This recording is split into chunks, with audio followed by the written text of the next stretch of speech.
My name is Rolgan Mark P. Aranzado. How to manage a postpartum depression and anxiety.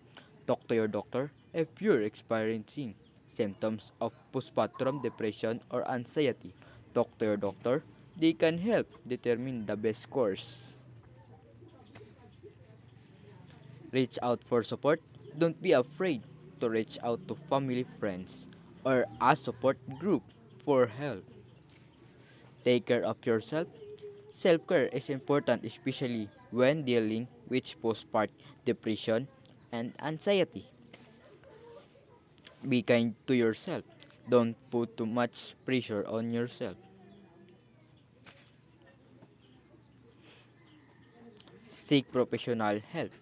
If your symptoms present, seek professional help.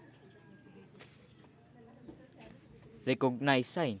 Learn to identify signs of mental health struggles in yourself and others. Seek help. Reach out to professional or trust individual for guidance and support.